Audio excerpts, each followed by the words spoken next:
আসসালামু আলাইকুম রহমতুল্লাহি ওয়া বারাকাতুহু।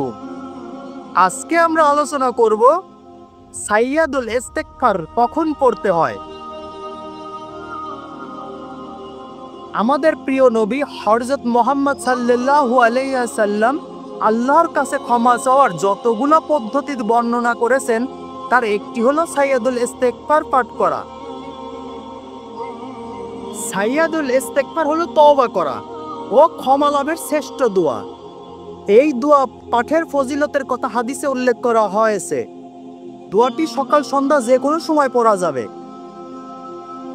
দোয়াটা হলো আল্লাহুম্মা আনতা রাব্বি লা ইলাহা ইল্লা আনতা খালাকতানি ওয়া আনা আবদুকা ওয়া আনা আলা আহাদিকা ওয়া ওয়াদিকা মাস্তাতাতু আউযু বিকা মিন শারমি মা সানাতু আবু লাকা বিনিমাতিকা আলাইয়া ওয়া আবু বিজামবি আগফিরিলি ফাইন্নাহু লা ইয়াগফিরুযু জুনুবা ইল্লা আনতা।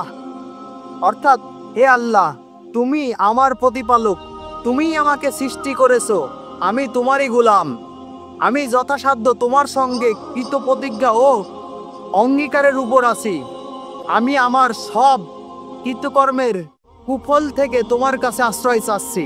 তুমি আমার প্রতি তোমার নিয়ামত দিয়েছো তা আমি স্বীকার করছি, আর আমার কৃতঘ্নের কথাও আমি স্বীকার করছি। তুমি আমাকে ক্ষমা করো।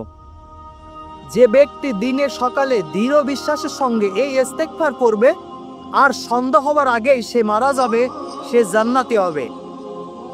আর যে ব্যক্তি রাতে প্রথম ভাগে দৃঢ় বিশ্বাসের সঙ্গে এ দোয়া পড়ে নেবে আর সে ভোর হওয়ার আগেই মারা যাবার সঙ্গে সঙ্গে সে জান্নাতি হবে।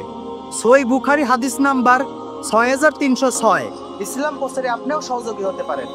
ভিডিওতে একটা লাইক দিন, একটা কমেন্ট করুন, চ্যানেলটা সাবস্ক্রাইব করুন। অবশ্যই সদকায়ে জারিয়া মনে করে ভিডিওটা শেয়ার করে অপর মুসলিম ভাইকে দেখার সুযোগ করে দিন।